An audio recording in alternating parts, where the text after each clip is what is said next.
Hey guys, welcome back to the Pulse. Willie and Al here. We are back for our 35th episode. Ooh, we're middle-aged now. Yeah, we are. And we're live right now. Ooh, we are. We're live, so we get to spend the next hour with you guys going over some divisional games, breaking those down, going into some of the championship games. But finally doing one in person, so glad to be here. Good to see you, man. It's good to see you. I figured no better way to start it than go ahead and crack a beer, sit back and enjoy, relax, and we'll have some fun. So, guys, before we get into things too much, let's just remind you guys, go ahead and smash that subscribe button. Make sure you go ahead and like the video. We will be doing this. Obviously, today we'll do the divisional games. Break down some of the coaching hires. We're going to have the championship games as well. Got a little bit of baseball news we'll sprinkle in there today. Obviously, we got another trivia question for you, but we're going a little unscripted today. A little different than what we've usually done. So, sit back, enjoy, and take a shot at the trivia question at the end. So, first things first, divisional games that we had. The first one that we want to break down, we'll do some big but brief. Right, Houston at Baltimore, very interesting one. So it was seemed to be a pretty competitive game for the first half, but then it turned into an absolute smashing of Houston in the second half. Yeah, it was very much it was 10-10 at halftime, and I thinking like, oh, Baltimore's going to really lose this game, and then what happened, I felt like in the second half, the talent discrepancy really kind of reared its head, and Baltimore really proved, A, that they're the superior team, and B, that defense got after Houston. And I think the stat that really was fascinating was that Houston never got past Baltimore's 25-yard line. Yeah, that's in that game. You're not going to win too many games playing that way, right? Nope. Like, you got to be able to push the ball, and when you get inside the red zone, you got to be able to capitalize on those opportunities. So it's kind of tough to see that. You know, Ryan's coached well. I just think Harbaugh coached better. For me, like from what I saw, all three phases of the game, Baltimore dominated. Yeah, and I think too, the more I think about it with that first half, Lamar Jackson hadn't played in 3 weeks. So I think he was just rusty. I think they were all just rusty that first half, and then you saw it in the second half, and I know that you've told me this a million times, like, Lamar Jackson, when he's running, it doesn't look like he's running at full speed. And he's just blowing by guys. Like, yeah, isn't that the interesting thing? So you see him with the 2 touchdown runs that he has in the game, and again, it's like magic every time you watch him. How dynamic of a player he is. His decision making seems to be a lot better this year, and you know he's trying to get that proverbial monkey off his back with, oh, you can't get it done in the playoffs. So he goes out against a really flying high Houston team, is able to lead them. But there was something interesting that came up about that particular game in that when Baltimore went in at halftime, I think he gave a pretty ambitious speech to the team. That was like, said a lot of F words. Yeah, get it together, guys. Yeah. Which I can only imagine because he's got that raspy voice, how that kind of sounds. But basically, like, guys, get it together. Like, we're in the playoffs. This isn't regular season football anymore. We need to win this game. And they came out and they established dominance in the second half. And I wouldn't say C.J. Stroud looked bad, where the Texans looked bad. They just got beat in the second half. They were just overmatched. Yeah. It was very much a young team that had gotten as far as they were going to go. And that sometimes that happens. And we'll talk about it too with the Packers. Like, the same thing. A young team that went, like, as far as they probably could have gone, and there's no shame in that. There isn't. Like, they played really hard. They won the division. There's a lot of good building block pieces for this team going forward.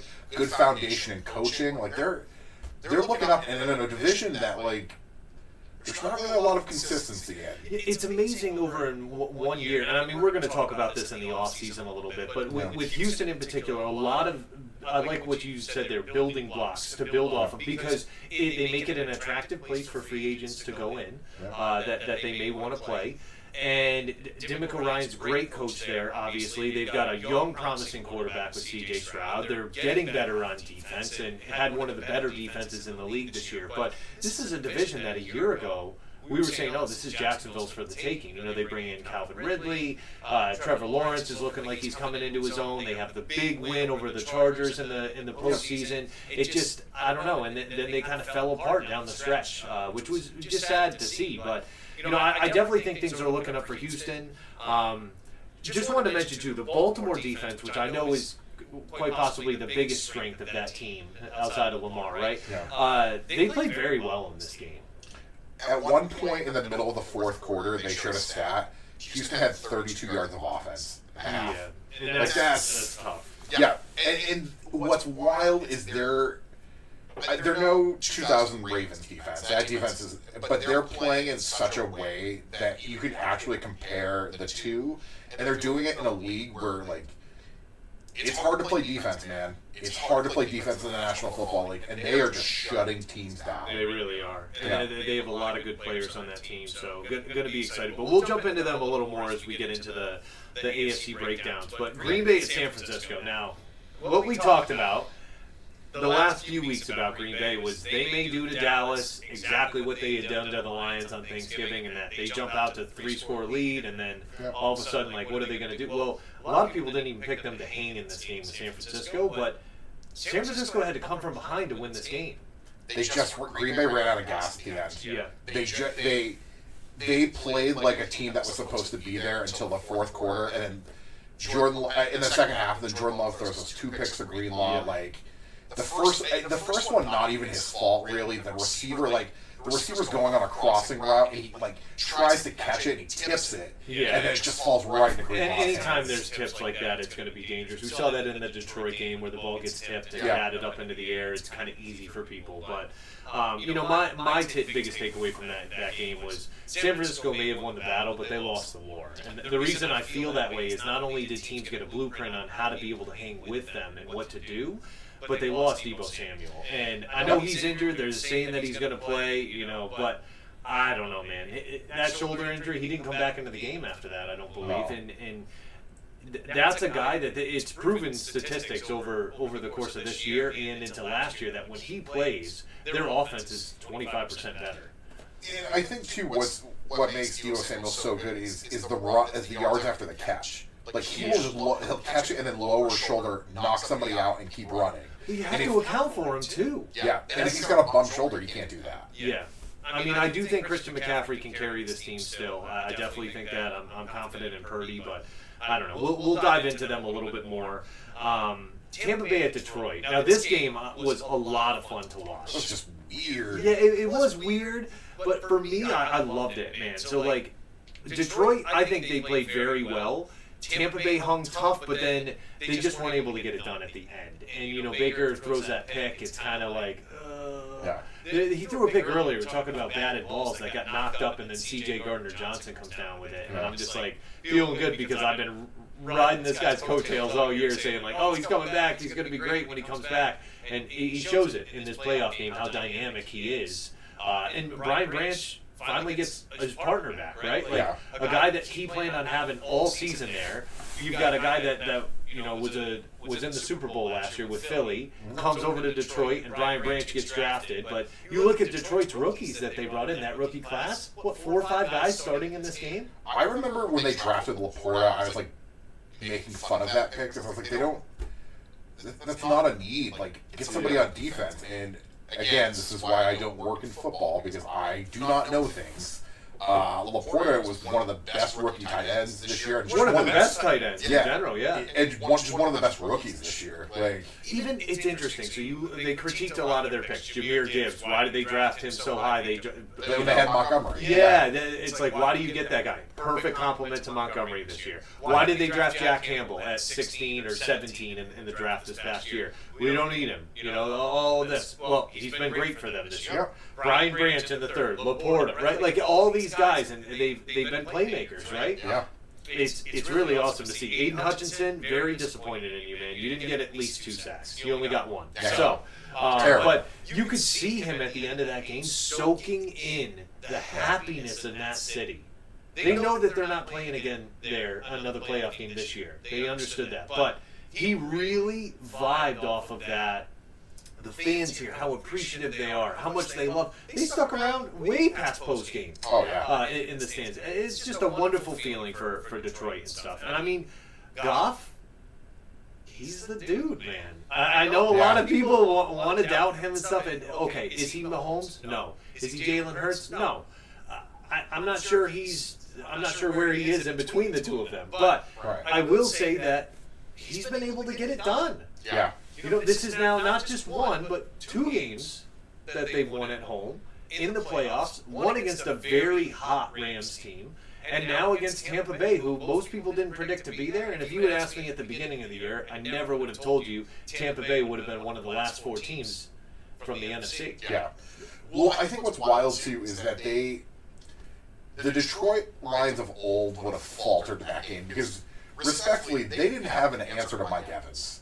Mike Evans was just doing whatever he wanted to on that football field, and in years past that would have sunk them. Right. But that defense is a lot better. They're a lot tougher, and they were very much kind of a bend but don't break. Because the things with Detroit, and we'll talk about it later, is like they're really good at stopping the run. That is, they will take that away from you and dare you to beat them in the air. And like that means sometimes they give up some big plays, but I'll tell you, when it matters most.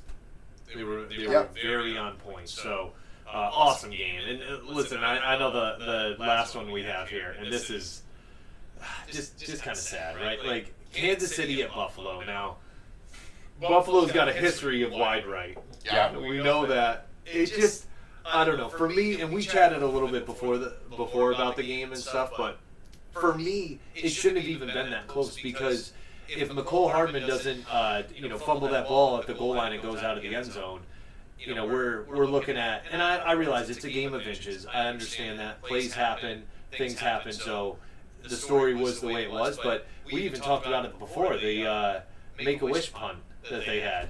I understand. Listen, I love DeMar Hamlin. Unbelievable story, all of that stuff. But dude, from your own 25, why are we doing this? Maybe it was a 30, but still, it wasn't a good call at that point to run a fake punt. And luckily, it didn't hurt them because Hardman fumbles that next series. Yep, that next series. But if they handed it off to Pacheco, he's in the end zone. Yeah. I mean, he was running like a madman that game. I think what really concerned me with Buffalo in that game was, first of all, Josh Allen did everything that he could have in that game for the most part. Yeah.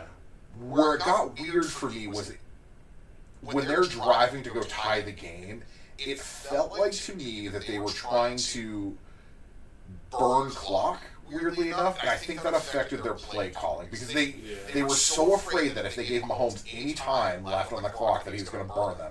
And I think that hampered their play calls, and they got a little too cute and conservative. Yeah. And they kind of had to settle for a little bit of a long field goal. And then, Tyler Bass misses it, and I mean, rest is history. History has a way of reminding us of the past, right? Of what happened before.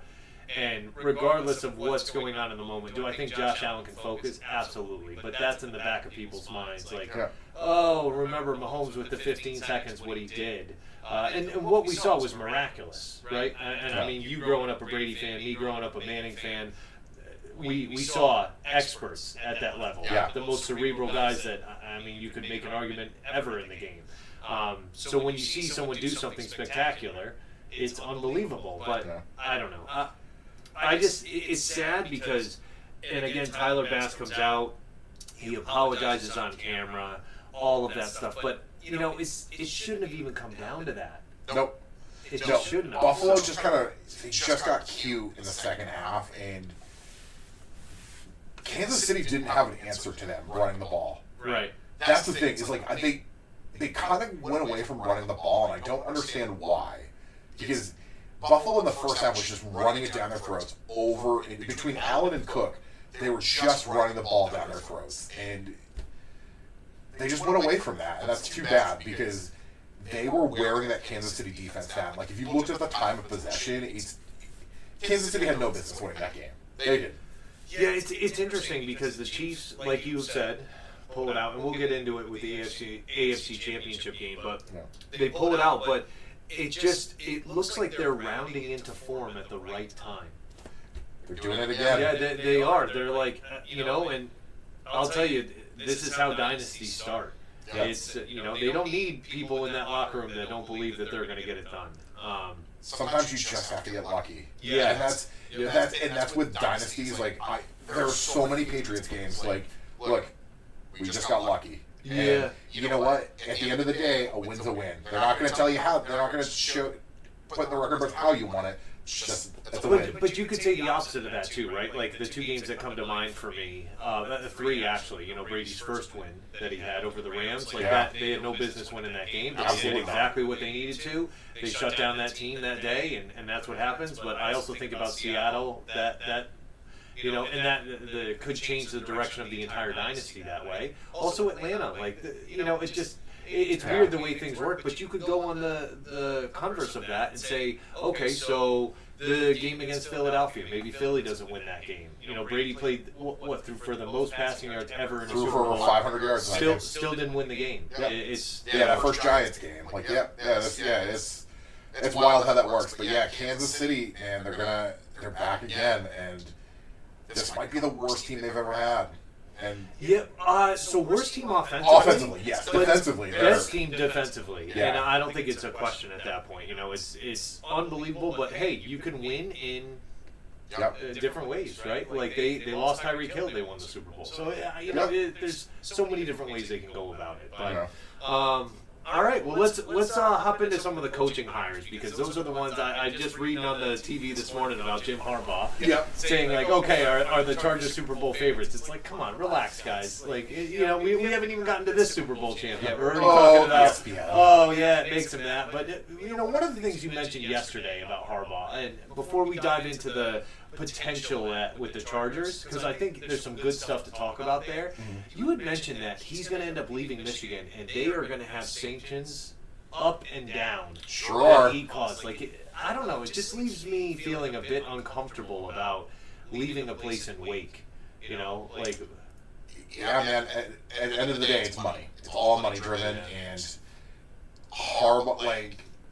And I would bet any amount of money that going into that national championship game against Texas, or against Washington, that he knew this was his last game. Yeah. He had to have known. Like, and that's like shitty. Like, he's going to leave Michigan, and like there's going to be a bunch of sanctions and probably a bunch of scholarships taken away, and he's not going to have to face any of those. I mean, he faced, to be fair, he did face some punishment. He was suspended for the second half of the season, but still, it sucks. That being said, the Chargers are getting a coach that I made this joke to you this morning, that getting rid of Brandon Staley and getting Jim Harbaugh is worth a +4 wins alone. That has to be. That has to be. This is a guy that knows how to command men in the football in the National Football League. He's done it before in San Francisco. He's proven that he knows what he can do, and I think you give him some of the tools that he's got on defense and offense there, that could be a dangerous team. And I think too, like, if you look at his track record in San Francisco and his 4 seasons there, he got to 3 NFC title games and a Super Bowl. Like, the guy knows how to win, and he knows how to lead people. Now, I think the thing with him is he's very tough, and that can be grating on people, and there's a reason it only lasted 4 years in San Francisco. So that'll be kind of interesting to see. Yeah, it definitely will be. One of the other ones I was thinking of, because I just saw in the news that you've got Vrabel was visiting Atlanta, which was kind of interesting that Belichick interviewed there twice, left without a signed contract the second time. So I don't know, maybe something happened that time that didn't work out well. But I'm betting what it is. I think the owner wants Belichick, but I think the front office doesn't want Belichick. Because that's a difficult thing to deal with, right? Because if you're Bill Belichick and you're going into a situation like, say he gets the Atlanta job, like, he's gonna, and I get it. The dude has forgotten more football than most of us will ever know. Yeah. He's just gonna be like, hey, like, I'm gonna do this my way. I've won 6 Super Bowls. And like, bow down to me. How can you say no? Even if he's like, the last few years weren't great. That's why I knew he wasn't going to fit in Dallas, man. there's no way Jerry was going to bring him in and relinquish control, because there's no way Jerry brings him in and stays as controlling of an owner as he is. Yeah. Mike McCarthy, he feels like he can manage him. So But they're not going to give him an extension, which is weird. It's super strange. So, I don't know, man. What other coaching hires did you see? Brian Callahan, the Bengals offensive coordinator, is going to be the coach of the Titans. Yeah, that's what it looks like, yeah. Good solid hire. Like, that offense in Cincinnati, like, it helps when you have the receivers like Higgins, Boyd, and Chase. And you've got Joe Burrow. Joe Burrow, yeah. I wonder how that's going to affect the Bengals going forward. But, like, you still have to scheme that, and you still have to be smart enough to know, like, get the best out of those players. And I see it, just me personally, I know Tennessee's got Tyjae Spears on offense, but I feel that is a lineup devoid of talent. Especially on the offensive side, they're moving on from Derrick Henry, it looks like. They need help on the offensive line. They struggled to run the ball since Arthur Smith ended up going to Atlanta. Yeah. I don't know, man. And it seems like, too, with him, they have to kind of figure out if Will Levis is the guy. Yeah, I don't know. He had glimpses where he looked amazing, but I don't know. When you see younger guys in the league that have had time to mature, like, for instance, Jordan Love is a hot topic right now. When you see him, you're able to look at him and use it as a measuring stick and say, oh, okay, well, this is what we should be expecting. So, kind of tough to see that, but yeah. And then the other one, obviously, Mike McCarthy staying in Dallas, which is, man. I don't want to ruin the show today. No, let's not. Let's not. I know John's already having a bad day. Yeah. I don't want to make it any worse. So, Adriano and Nick D, I know you guys are struggling too with that, I'm sure. So, but hopefully they're able to figure it out. Hopefully they're able to get it done. So. Yeah. All right, so let's move on. We got our two championship games this week. So, AFC championship game, we've got Kansas City traveling to Baltimore. Yep. It should be nicer weather this week. Nothing too cold that we're going to see. But Baltimore's getting 4 points. The over/under is 44.5. Like you said, and this has just been the resounding theme that I love. You see the ESPN analysts flip-flop a lot on stuff like this because they want the views and stuff. But you've really stuck true to it that until someone unseats the champs. To be the champs, you got to beat the champs. Yep. I will forever stand by that motto, and And now we've had two teams that haven't been able to do it. Two pretty good teams that Kansas City had to play, right? Miami. It's like Miami, are they a good team? Yeah, I think Miami, I think they pose a threat to them. Sure. I just don't think they're one of the top tier teams in the league. They got a lot they need to figure out with that. But Miami, and then, they cooled off a very hot Buffalo team who, for the last 2 months, has been playing very, very well. Yeah. They've earned their spot in the game. But I just, it's interesting. No teams have come close, but no team has been able to deliver that crushing blow that really sits them down. And it seems like, at least for me when I'm watching the Chiefs, that as long as Patrick Mahomes has time, they can get it done. You can't give this guy a set. Buffalo had the right idea last week with, like, controlling the clock and limiting Mahomes' chances. Yeah. And they just didn't do it long enough. That's the right idea. They just didn't do it long enough.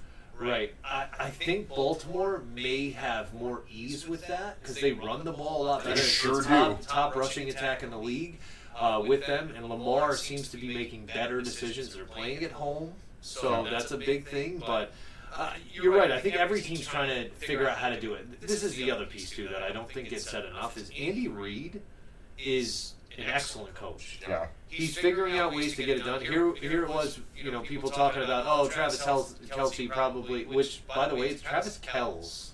Yeah. Did you hear that? I remember watching that a while ago. And I'm just not going to. Yeah, I can't. So Travis Kelce catches 2 touchdowns last week, and looks like, at least a vision of his former self. Yeah. And not to mention, not only is he there, but, he's got this symbiotic spirit that follows him now to the games. Yeah. And his brother, Jason Kelce, who in case you missed it, jumped out of the luxury suite, bare-chested, and he's just a monster, and crushed a beer in front of all the fans. Yeah. So he's nuts. Yeah, I don't think I could ever be shotgunning a beer against that guy. No, I don't think I could. I'd like to try, but he's awesome. And there was even rumors that came out that when he was in college, like he had his own special water bottle filled with gin or something like that. I see it. So yeah, he's definitely incredible man. But no, it's just I think in this game in particular, Kelsey being involved is key. They have to be able to get him going early. Rice is going to have his hands full because Baltimore secondary is very, very good. And I don't know. I think Kansas City, if they're not able to run the ball against this Baltimore defense, I think they're going to have a very difficult time because you can't just say, oh, okay, we're not going to run the ball, we'll just throw against them. They're difficult to throw against, too. Yeah. At Buffalo, their defense was so banged up that you could throw on them.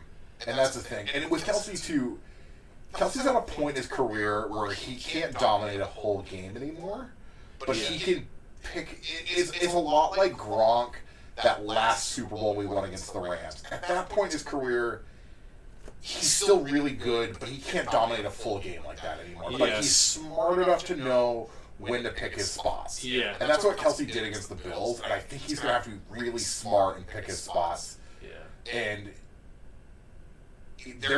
Kelsey's got to be prepared. They're going to hit him. They're going to hit him a lot. Really hard. They want to set a tone, and that defense, I mean, they're dangerous, man. Yeah. Like, that's, and as I get to thinking about it, I was saying I want to see them run the ball, or they're going to have to. Isaiah Pacheco, listen, he runs like that crazy toddler. Yeah. But Queen, Smith, Clowney, they're going to turn him into Hezbollah real quick. I'll tell you what, if Kelsey likes to run a lot of routes over the middle, and that's great, but Kyle Hamilton's going to be waiting for you. Yeah. And that secondary's dangerous, man. You're gonna run those routes 2 or 3 times before you're like, I've had enough. Like, no more. Like, who was it? The other guy they had, Montefiore. Tried it. I can't pronounce that. Yeah, that's luckily I've heard other people say it, but yeah, he's dangerous too. I mean, they just have this defense top to bottom is great, and it really, I was thinking about it last night. That clip of the locker room where OBJ was saying to them, this is the best roster I've been around from top to bottom. It's true. They are super talented from top to bottom. And defensively, too, what they're doing, it reminds me a lot of the early New England teams that won Super Bowls, where defensively, they're just confusing people. Yeah. They have linemen that are just dropping back into coverage. They have guys like Kyle Hamilton at the last second comes flying in blitzing. Like, how do you prepare for that? A very smart, instinctive player, not just someone that's a battering ram trying to rush through. Right? Like, I remember that a lot about the Patriots teams, especially their defenses. Patrick Chung. I remember how instinctive of a player he was. How disappointed I was when he went to New England because I knew Belichick had a guy in the secondary that was going to command a lot of that defense. So, but the defense is incredible for them. And I mean, one thing, and I want to give credit to the Chiefs defense too, because they play with a chip on their shoulder. They really do. They know there's been so much talk this season about this Baltimore D. They are so sick of it. Haven't let up 30 points in a game yet. They are so sick of hearing that, and they want to go out and prove that they're the ones that belong on the mountaintop. Mm-hmm. I mean, as I think about it, and we've talked about the different scenarios, right? There's only 4 teams left, so there's only so many. But if Kansas City and San Fran end up making the Super Bowl, that's kind of the one we thought we were going to get last year. Yeah. Until Brock Purdy goes down, he gets injured in that game, and then it looks like it's Philly's turn to be able to take a stab at it. So, I don't know. Like, you're seeing some of the best teams every year come up against these Chiefs. And come up short. Yeah, and come up short against them. I mean, the last NFC team that I remember really handing it to the Chiefs was Tampa Bay with Brady. Yeah, the AFC title game where, and we needed some luck. We needed D4 to jump off sides. No! I'm thinking when Brady was. In the NFC, in the Super Bowl, when they beat the shit out of them. Yes, and it's kind of wild because you don't see that often. No. But we could look back over, like, who knows what's going to happen the next 4 or 5 years in football and stuff, but we could be looking back being like, oh, man, that was the turning point for Mahomes' career. Then he goes out and wins one. Maybe he wins one this year, next year. Who knows? Like, it's crazy. But really interesting to talk about. Like, my particular player of the game that I think is going to be the guy is going to be Chris Jones. Just because this guy, it's something about the postseason. He just comes alive.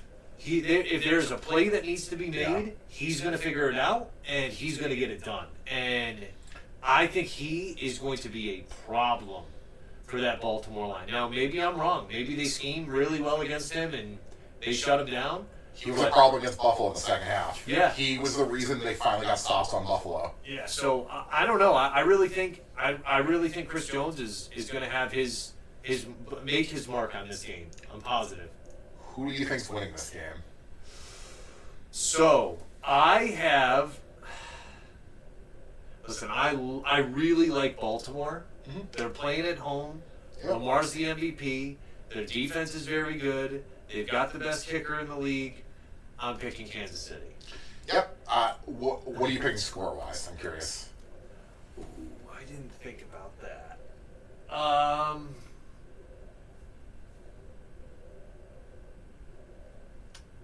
28-27? It's close to what I had. I'm picking Kansas City as well. And it goes back, I feel like I'm a broken record. To be the champs, you got to beat the champs. Yeah. And nobody's beaten the champs yet. So, like, for me, it's a pretty easy. I think this is a 28-24 Kansas City win. I think this is close. I think these teams are going to score on each other because when you have two dynamic quarterbacks like you do in Lamar and Mahomes, you can only stop so much. You can only scheme so much against a guy like Lamar Jackson, and, like, respectfully, even that's not going to work.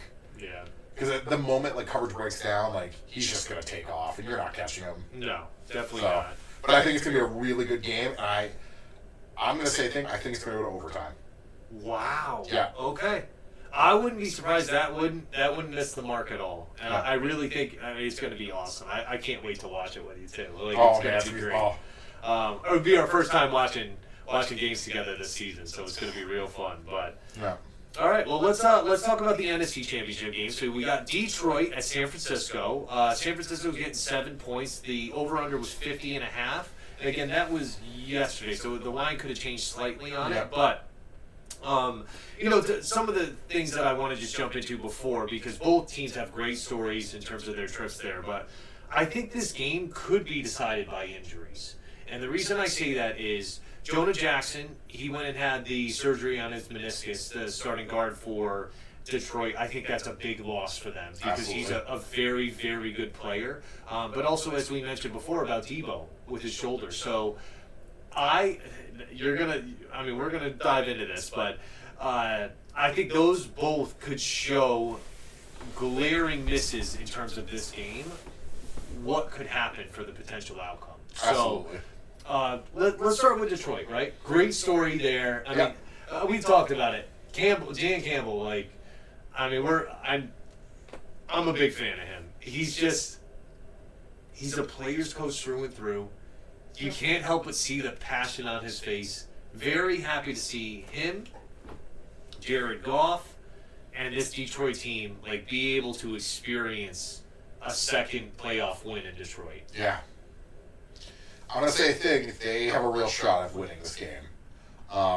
Dan Campbell does something you got to take the good with the bad with Dan Campbell, and Dan Campbell will go for a fourth down. And sometimes that comes back and bites him, but he has that confidence in his team that he's like, you know what? No, we need 7 instead of 3 here. Yep. And he understands that. Also, weird signing that I don't know if this is going to impact in any way, shape, or form. Lions signed Zach Ertz. Yeah, I don't know what's going to happen with that. I was watching this morning that if he was saying that if he has good practices Thursday and Friday, he thinks he'll be ready to play. Yeah, I don't know what that could mean. Yeah. Maybe that's for the Super Bowl. Maybe if they go. I figured he would go with a team to try to get a ring. Yeah. I'm kind of shocked to see him there, but Kansas City's loaded at tight end. Baltimore has their guys. Everybody's loaded at tight end. Yeah, he was just like... Actually, you look at all 4 tight ends remaining, they're all studs. I mean, even Andrews coming back, like, that's a big deal. But, I don't know. Like, I want to see Detroit win this game. I really do. I love the way they run the ball. I love the passion that they run the ball with, right? Montgomery, you could tell he is trying to pound that rock. Yeah. You are going to need to... This is the best chance he's had in his career of being able to make a push in the postseason after he spent, a bunch of years with the Bears. Yeah. Just getting crushed there. This is his biggest opportunity to be able to really cement that. Amon-Ra is playing better. He's been great all year since he's gotten into the league. But Jameson Williams has been playing better. Jahmyr Gibbs has just been electric to watch. Like, one of the things that's concerning for me, and I saw this in the Tampa Bay game, is their offense seemed to hit a little bit of a lull at certain points where it seemed like, okay, they get a big sack on defense or they turn the ball over, and then all of a sudden it's like, nothing ends up happening that, they don't get any points out of that. Yeah. And San Francisco, that's the concerning thing about me, for me, about this defense is if you don't put up points, and I don't mean 3, it's got to be 7. Yeah. It's going to be real tough. I think Campbell knows that. I think you're going to see him go for a lot in 4th down. Yeah. And I think that's going to be a big thing that decides this game. What I think plays in Detroit's favor is I think they're 2nd in the league against the run. Yeah. And a big part of stopping San Francisco is stopping McCaffrey. Yeah. And they have the bodies to do it. Yep. Now, scheming to do it and doing it are 2 different things. Every team has tried to tackle Christian McCaffrey this year and has failed. In various degrees. Like, even Green Bay kind of held him in check for a while, and then he busts open for that big touchdown run in the 3rd, and you're like, oh, you can only stop him for so long. Yeah, so it's interesting, right? Because, and we've seen this before. We saw this years ago when, Tampa Bay and Oakland met in the Super Bowl, and Oakland had the top offense with Jerry Rice, Tim Brown, Rich Gannon, all those guys, and then, Tampa Bay had this crazy good defense. And we were like, well, something's got to give. One of them's going to get the upper hand. So, you could be the best in the league at stopping the run and still not be able to stop the run against the San Francisco team. But if you do, you turn off the spigot for that whole offense because it's predicated on the run. I think Green Bay showed a blueprint on how you can beat. They ran out of gas at the end. Yep. But there's a blueprint for it now, and I think you gotta muddy it up with Brock, and you gotta confuse them. So let me ask you something about that, because so the blueprint comes out last weekend, right? So that's Sunday that happened. They're playing this game on Sunday, so they have 7 days to change and try to implement that. Is that realistic? You can implement some aspects of that, but you can't completely change what you've been doing that's worked for you since the beginning of the year. Or do you go and do that? Do you completely flip the script and you're like, you know what? We're going to actually try to do exactly what Green Bay did. I think they can. Green Bay did a really good job of stopping the run for quite a while in this game. Yep. And I think Detroit can do that for longer. Yeah. Because they have better players. And I think what that means is that Detroit can get Purdy into 3rd and 9s, 3rd and 10s, 3rd and 11s. And that is where if you just rattle Purdy enough, I think you can really make some progress against him. That being said, we watched him that 4th quarter, the last drive of the game, had to have a touchdown, went 6 for 7. So yeah. You got to play a complete game against this team. I think that's the big thing, right? If you could start from beginning to end, and Detroit, because of how they play, they're hungry. Yeah. They want that. They want that Super Bowl trip, and they are listening to a lot of people saying, "You guys aren't going to get it." You're going to have to, like Dan Campbell says, we're going to bite them in the kneecaps. Yeah. Right. Also, San Francisco special teams, their kicker, he's been fine, but leaves a little bit. Yeah, man, and I just wonder. But that being said, San Francisco, they were the best team in the NFC all year. They earned the right to play this at home. So this is all setting up for them to take care of business. Yeah. I think Detroit's really going to muddy this game up, and I think they're going to make this ugly. And I don't think you're going to see a lot of points in this game. I really don't, because I don't think, even if Debo plays, I don't think he's going to be effective. Yeah, I don't either. I think Detroit's going to stop McCaffrey, or at least limit him.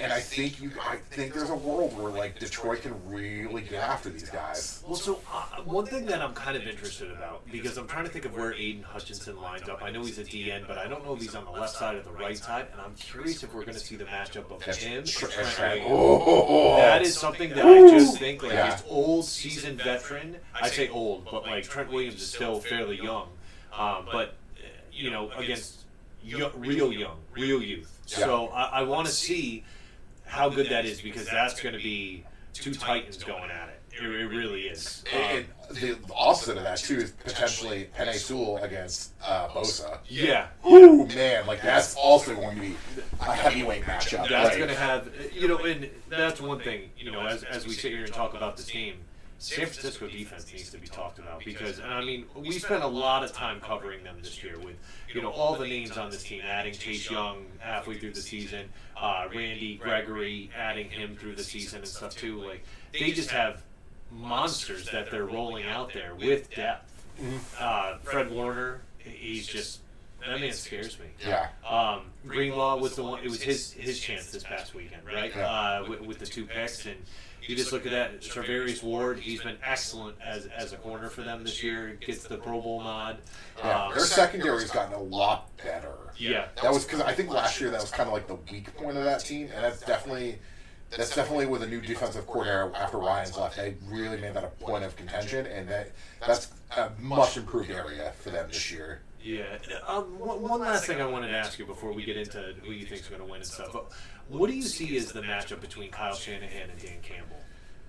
Like, do you see it as something that like Dan Campbell isn't you know, seasoned enough as a coach, or he's going to get out schemed by Kyle Shanahan, or do you think it doesn't really matter the scheming so much that, listen, the players go out there and play? I think you're focusing on the wrong matchup. I think it's Kyle Shanahan versus Ben Johnson. Okay. Their offensive coordinator. Because Ben Johnson has been doing some things this year with this Detroit offense. Like, there's a reason he has got, like, he's going to be a head coach next season somewhere. Yeah, okay. His name has been linked to every opening possible. Right. That's the matchup that I'm curious about. And I think that Ben Johnson is smart enough that it's going to be an interesting chess match with those two. Yeah. And I know Kyle Shanahan's offenses have done it once now, but, like, I think if you can get a lead on him, like, and Detroit has this thing where they can get to you early, and they get out of the gates really good, because, I mean, I'm not going to say it's arguable. They have the best offensive line in football, in my opinion. Absolutely. Especially with the way that they run the ball with Ragnow and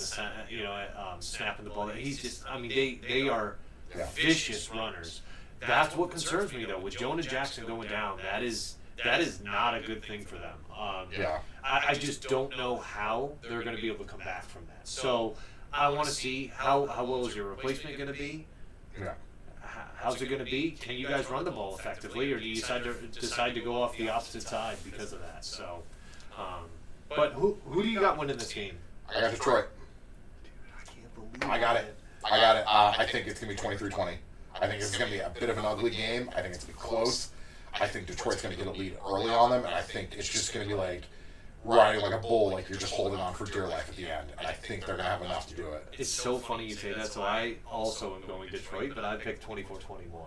So I think it's going to be close, and you know, I can't wait, man. I think it's going to be awesome. Yeah, I love San Francisco, but Detroit needs this win, man. Like, They definitely do. Let them see a Super Bowl. I'd love to see it. Yeah. All right. Well, let's dive into some baseball stuff. I know you wanted to talk about Hall of Fame and that real quick before we get into trivia and then wrap up. Yeah, I got 4 inductees. Start with the manager, Jim Leland. Really good manager. Won a World Series with the Marlins in '97. Yep. Early in his career was in Pittsburgh. And then later in his career in Detroit. Yep.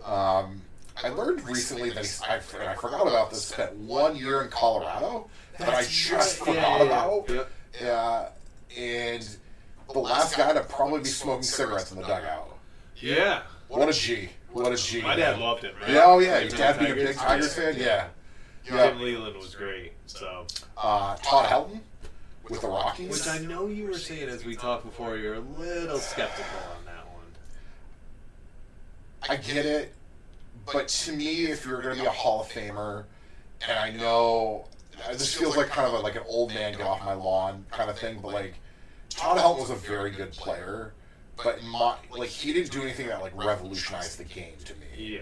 Like for first baseman, I've watched a bunch of first basemen in my lifetime that were better than Todd Helton. Respectfully, like Todd Helton, very good player. It makes sense that he finally got in. Like it was a year where like he had been trending for years, kind of upward, and he finally got enough votes. But like for me, it just doesn't. I don't know. Like I'm not mad about it. He's very deserving of it. But like I just like if you look at the stats, like I don't know, man. There was just better first. Yeah, but he's deserving of it. It was just that was a confusing one for me. Joe Mauer, probably one of the better catchers I've watched in my lifetime. Him and Pudge are the two that really kind of come to my brain. I mean, I'm a Red Sox fan, so I'm a little impartial to Jason Varitek, but like that's me. Yeah. But for me, it was Pudge and Mike Piazza growing up. Yeah, and Piazza's the other one. Yeah. So it's kind of crazy when you think about them, what they were able to do. And like Mauer, like the thing with Mauer, he doesn't have all the numbers, and I get that. His career was just kind of cut short because like playing catcher, like you can only do that for so long before you transition either first base or DH. And and I remember reading the reason he retired was because he didn't want to go through all the preparation of what it took to get through a season. He just didn't want to do that anymore. And like I get that, and I think it's really cool too. Got drafted by number 1 overall by his hometown team. Spent his entire career there. It's just a really good story. Yeah, it is. And then Adrian Beltre. Yeah. Well, I know you're very excited about. Very excited. He played. I kind of like to think that his year of playing with the Sox in 2010 kind of gave him that boost for the second half of his career. Yeah. Him playing in Fenway just made so much sense for a season, and he just hit long home runs, and that swing where he drops to one knee is still a thing. It's still one of my favorite swings that I think about. And it's just one of the better third basemen that I've watched play in my lifetime as a fan. Like, dude has over 3,000 hits, played over 20 seasons, started playing when he was 19 years old. Yeah. Like, and very impressive. And just always just consistent. And I was really psyched that he got in. And got in with I think 98% of the vote or something like that. Like, which feels good. Yeah. And I think next year I'm really excited for, because there's 3 names on the list. Ichiro's going to get in, and if he doesn't get in with 100% vote, I don't know what the fuck we're doing. Yeah. I don't know what the fuck we're doing. That man is a living legend, and he's the best outfielder I have watched in my lifetime. Yeah, he's very, very good. The other 2 are going to be interesting cases. CC Sabathia and Felix Hernandez. And Felix Hernandez is going to be the first case where I think analytics, it's going to be the first case of how much do the Hall of Fame voters or Baseball Writers of America value analytics. Well, I think they might, and the reason being, look at the year he won the Cy Young Award. Yeah. You know, they definitely know, like... Yeah, he won it with a 14-12 record. Yeah.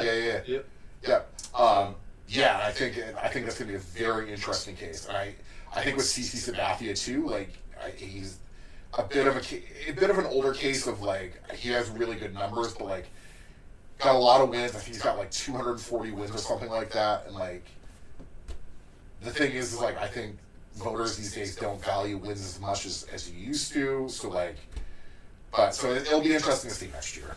So yeah. Well, definitely some exciting stuff going on in baseball. I know we're going to cover more of that as we wrap up football here and get into some other stuff, but we're 3 weeks away from the season being over, man. That is sad. There's 3 games of football left this year. Yeah, or if you include the Pro Bowl, I guess. Yeah, that's not a game. It's the same, but...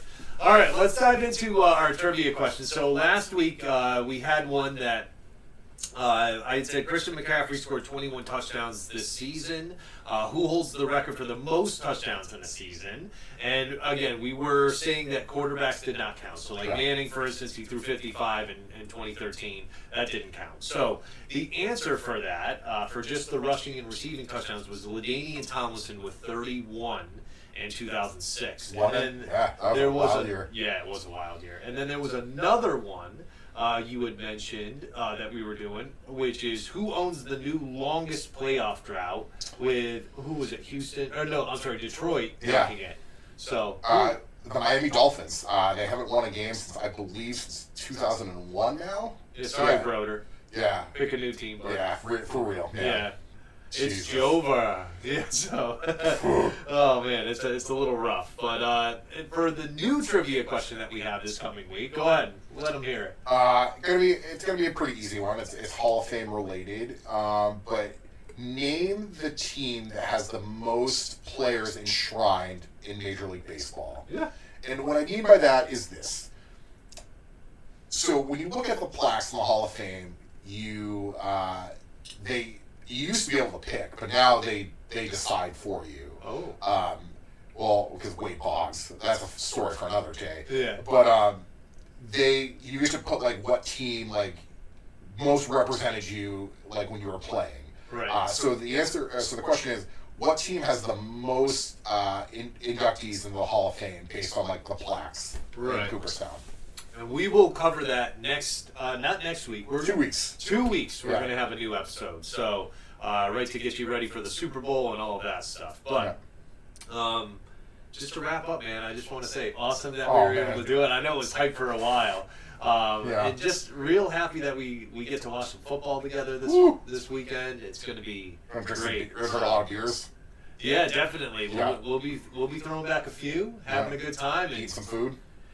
Eating some great food. There's nothing better, and I will say that, with being home, there's nothing better spending time with family, watching football, eating good food. Yeah. So, definitely a lot of fun. But, bro? Man, I'm glad. Oh my gosh. Yeah. Thank you so much. I appreciate it. We had a great time. Yeah. Let us know. Again, we're going to have some new stuff coming to you guys this next season with our podcast. But if you guys have stuff coming up that you want us to change or think we could do better, let us know. Still haven't gotten our first dislike of 2024, but come on, guys. We're cruising for that. Yeah, wherever that guy is, a Brandon Staley fan. So he's probably not happy. Maybe we'll get it this one because he's not happy about the Harbaugh signing. So. Yeah, maybe he just boycotted our show. Or maybe he is happy and he's going to like the show now. Maybe. Yeah. All right. Yep. Well, listen, you guys enjoy the games this weekend. Have some fun. Stay safe. And we will be coming back to you in 2 weeks. Yes, sir. All right. Thank you guys so much. Take care.